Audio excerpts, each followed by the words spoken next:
This is a production of PBS Charlotte. The following episode of Charlotte, a City of International Success, is brought to you by Central Piedmont Community College and viewers like you. Thank you. Hello, I'm Dr. Maha Gingrich. Coming up next on Charlotte, a City of International Success, I will interview Moses Luski, and we're going to talk about the importance of technical education and art. Stay with us. 3, 2, 1.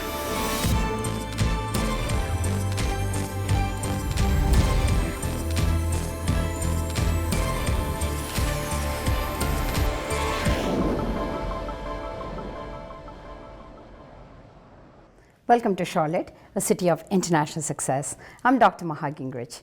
Today our guest is Moses Luski, and Moses is an attorney and a partner at Shoemaker Law Firm. Welcome to our show, Moses. Thank you. Glad to be here. Well, you have a very famous name.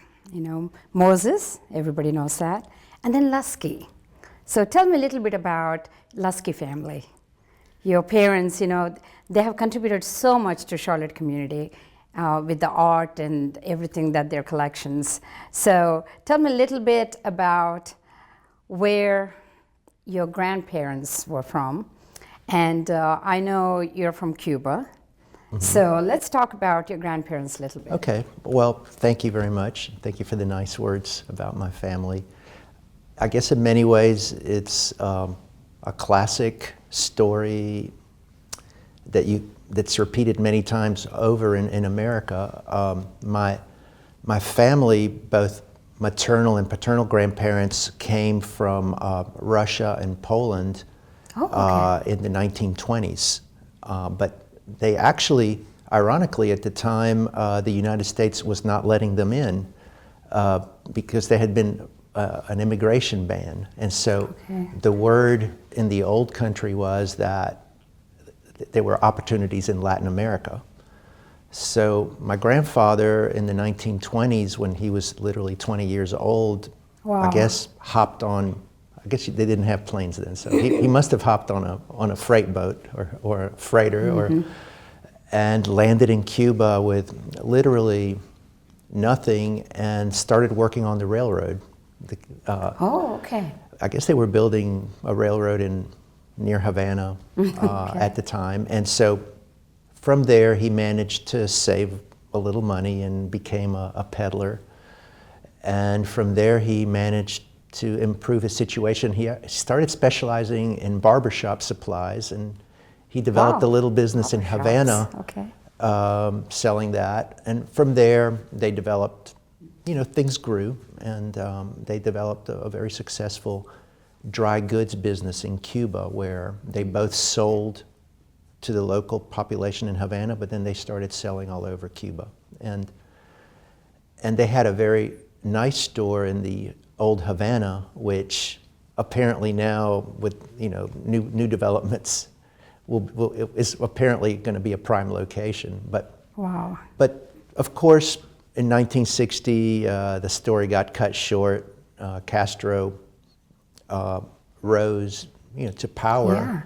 And when he gave a famous speech in 1961 where he declared that he was a Marxist-Leninist, and I think after that speech, my parents said, I think it's time to get out of here. So your parents left Cuba. Mm-hmm. Now when they left Cuba, obviously, if it is something like that, they couldn't really say we are leaving the country. So how did they leave the country? Did everybody know, or do you have to pretend you're just going somewhere? Yes, ironically, as a child, I didn't feel much stress, although I could tell my parents were kind of a little stressed out. I would think so. They were packing suitcases and told me not to say anything to anyone at school, to keep my mouth shut. And literally one day I went to school, and in Latin America, you go to school in the morning and you come back home for your siesta, literally. You have a break from 12 to 2, and then you go back to school from 2 to 5. Well, I remember on one particular day, I came back and they say, okay, we're going to Miami.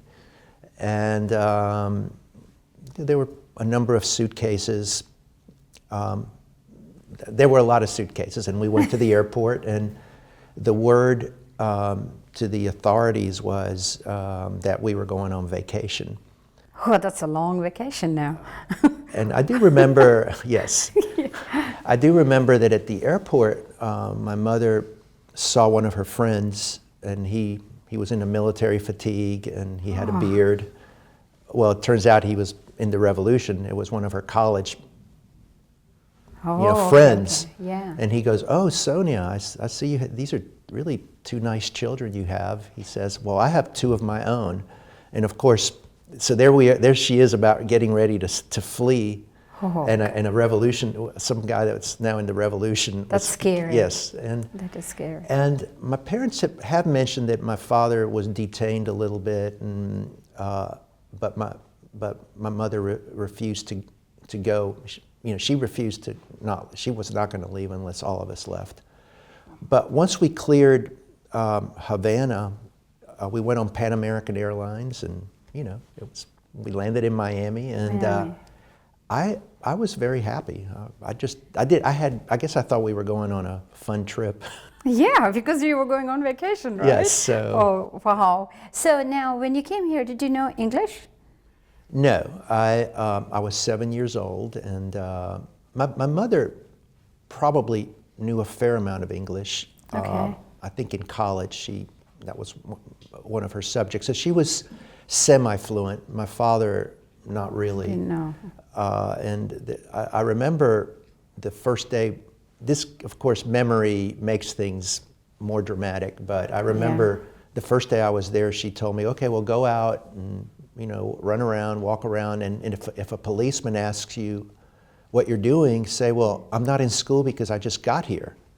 Okay. And many years later, I thought to myself, well, how would I have told that to a policeman? I couldn't speak English, But yeah, that is true. You didn't know the language. But she, I guess, and it's in a way, it's back in those days. I guess you could be less.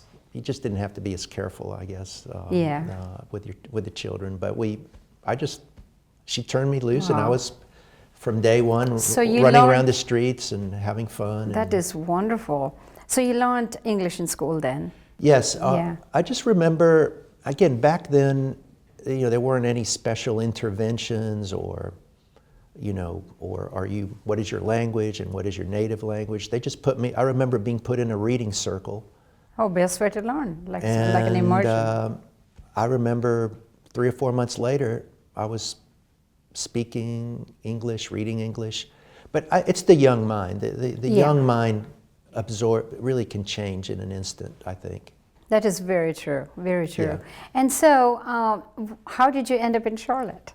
What happened, the members of my family immigrated kind of not at the same time, but slowly. One left, and then the other one left. And so there was a group of relatives and cousins that were in Miami. And there was like a 6-month hiatus in Miami where I think they were trying to figure out what they wanted to do. Yeah. They took out, my father was bagging groceries at the grocery store. And I was going to ask, if they came here, obviously that means you left a lot behind. Yes. Because you could only bring suitcases, right? So right. Primarily you're just looking at, they pretty much left everything behind. They left everything behind. Here. I mean, they were able to take out a little bit, but not much. Yeah. So yes, they were trying to figure out what to do, and Yeah. in the meantime, like my father was bagging groceries, and Wow. this is kind of funny. We had a cousin that is my father's first cousin. He was a vegetarian, but yet I remember riding around with him delivering meat. So it was kind of funny. He worked for a butcher shop. Whatever it takes, right? And they also would buy and sell used cars just to kind of make a little. But while they were doing these activities, they were plotting or trying to figure out where they should they stay in Miami. Mm-hmm. My father and uncle took a trip to Israel in 1961, and to possibly consider whether they might settle there.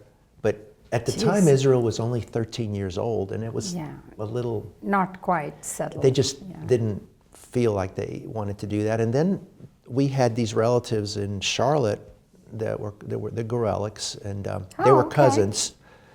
They were cousins through my maternal grandmother, no, paternal grandmother, and they had stayed in touch over the years. So over the years, they would, the patriarch and matriarch of that family, not the Gorelics that are known in the community, but Israel and Annie Gorelick, they would come visit the family in Havana. So, you know, we stayed in touch. Yeah, you were in touch.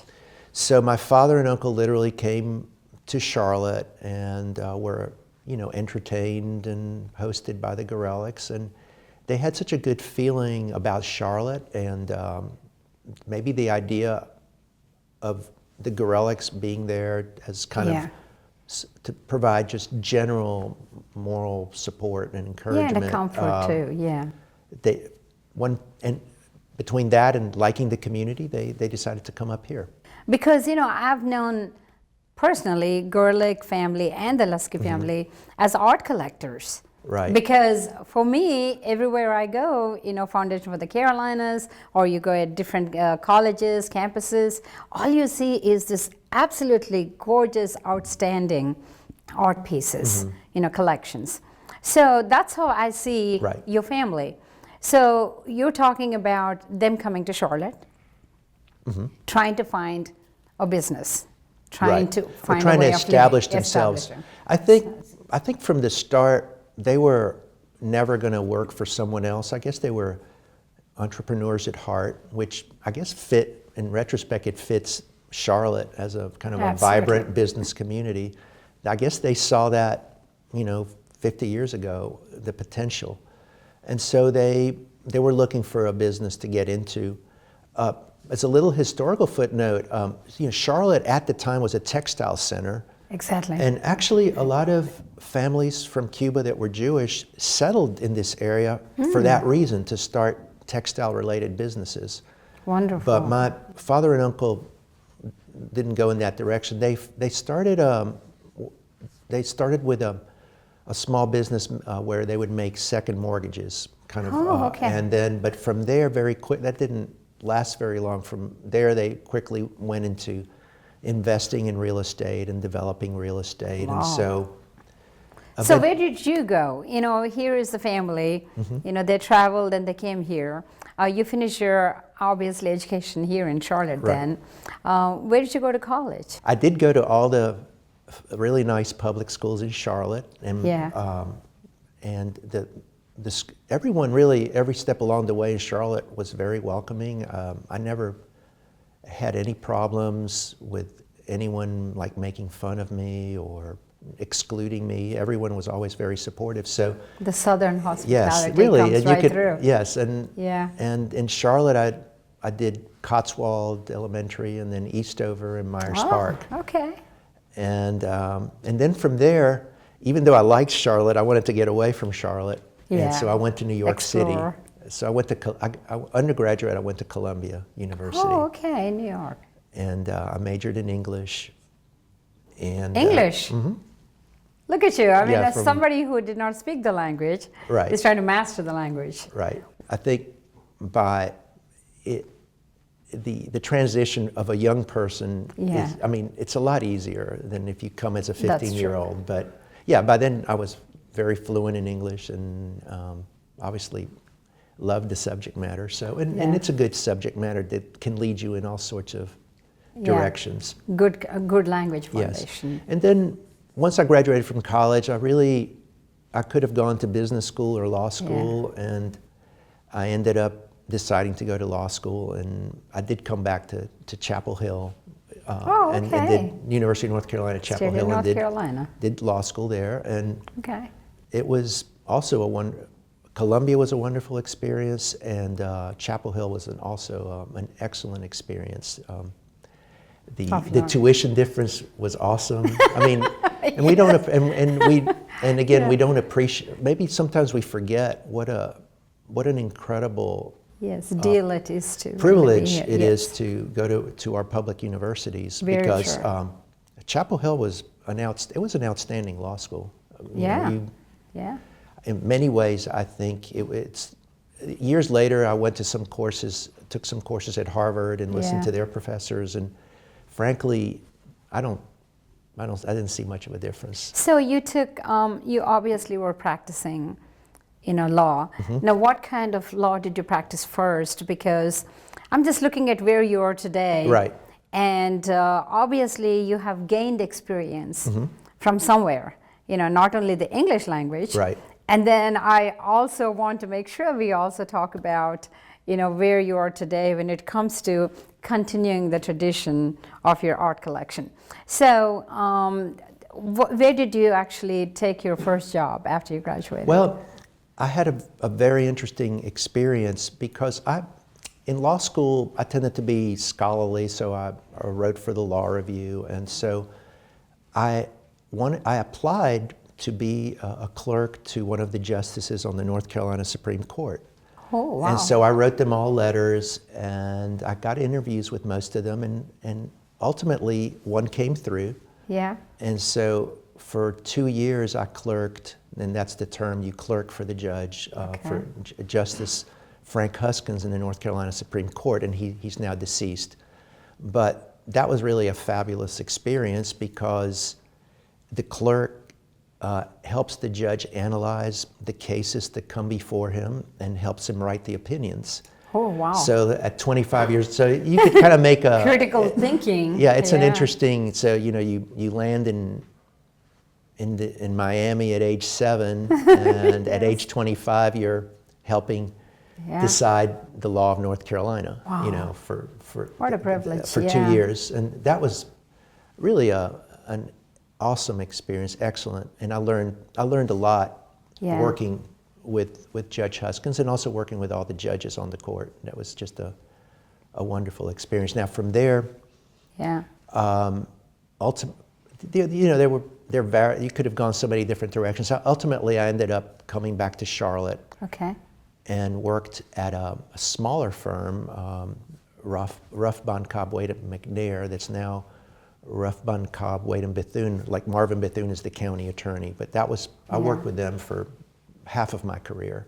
Oh, wow. And it was, and initially I did everything under the sun, which was also good to be able to do, litigation, wills, whatever. Because back then, the idea of the general practitioner was still somewhat alive. Okay. But ultimately, since my family was in commercial real estate, I specialized in commercial real estate. So let me ask you, you're talking about English, coming here, learning the language, mastering it, actually getting a degree in it, and then you go and do these jobs where you learn different aspects of law.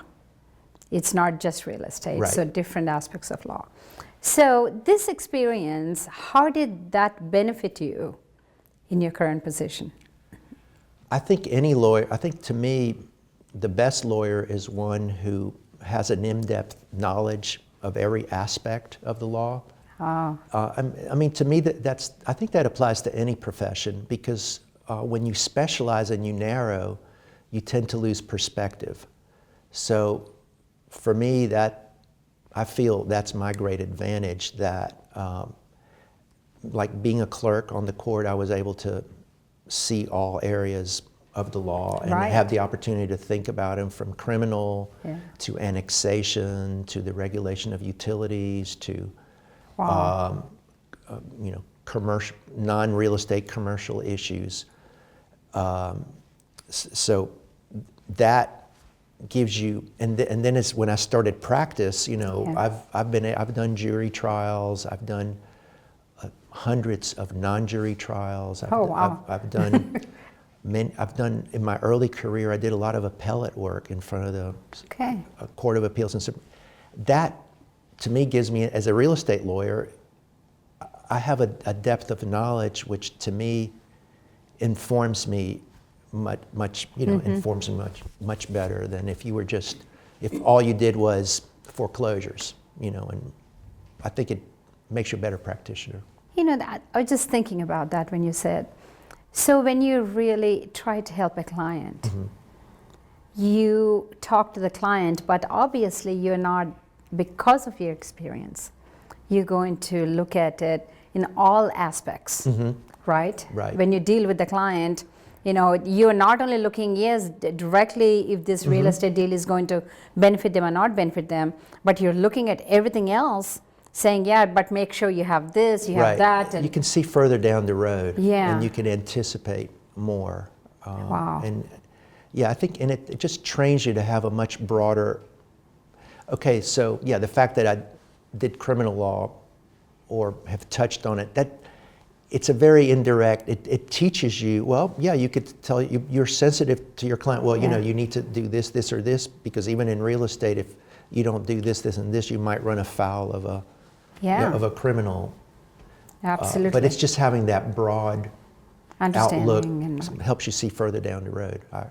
So, among all this, obviously, I don't know how the art Yeah. has come into your life. I mean, I know your parents obviously collected art. That's their passion, right?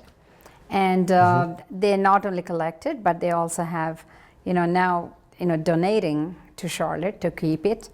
So, looking at the art, how come you started art collection, and what is it you have started? Yeah. Well, I think part of it, maybe that's a lesson from the parent to the child. In other words, every person who's a parent, I mean, I guess this is obvious, but parents forget how much influence they have on their children. Yes, they do. So as parents, we have to be very cognizant of that. Yeah. And we can really influence our children greatly. And so growing up, I was, my parents as young people in their 30s, I don't really know, I can't tell you why they favored art, but I was, even as a young person, surrounded, or a child, surrounded by classical music, and remember, and my parents even then were starting to collect Cuban artists. Wow. And I even remember in Cuba, right before we left, we went to the studios of some very famous Cuban painters, and my parents took those, they came with artwork from Cuba. And oh, wow. And then even at my home, our early homes, like before my father started collecting more seriously, believe it or not, Sears had a very fine art program. I know it's hard to believe, but they had Vincent Price curate it. And so my father started buying prints from Sears, and then there were also prints from a national organization called Associated American Art. So the home started filling up with art, and you being around it just naturally focuses you.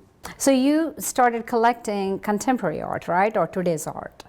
Yes. Well, flash forward, you know, to the future. You know, my parents obviously, as you can see from this piece here, very early on specialized in the decorative arts, such as art glass, and they were very early to that. They were pioneers in collecting that.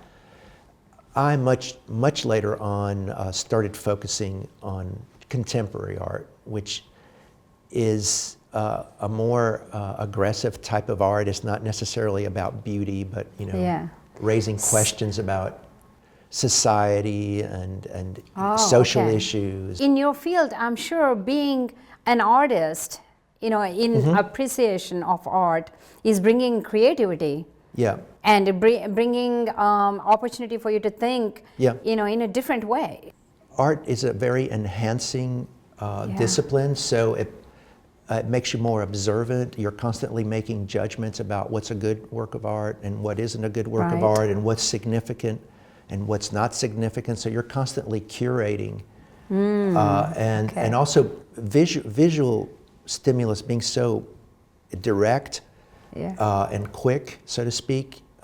Words can take a long time. It allows you to it enhances your ability to make judgments and to see things quickly and to arrive at solutions quickly. So I think there's a good correlation. And in fact, I know in medicine, there's been a movement to try to get doctors to, you know, become interested in art. Because just think about someone examining your skin.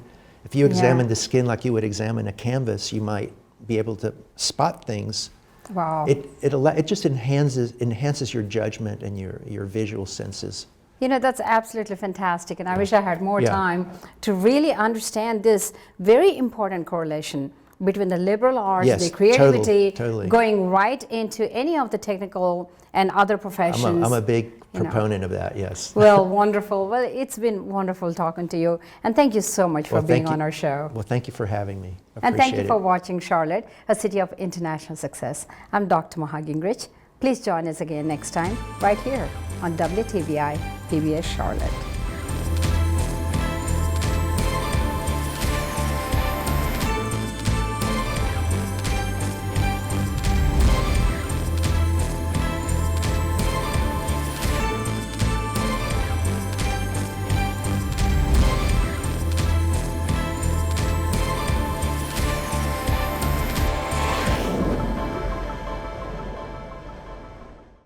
A production of PBS Charlotte.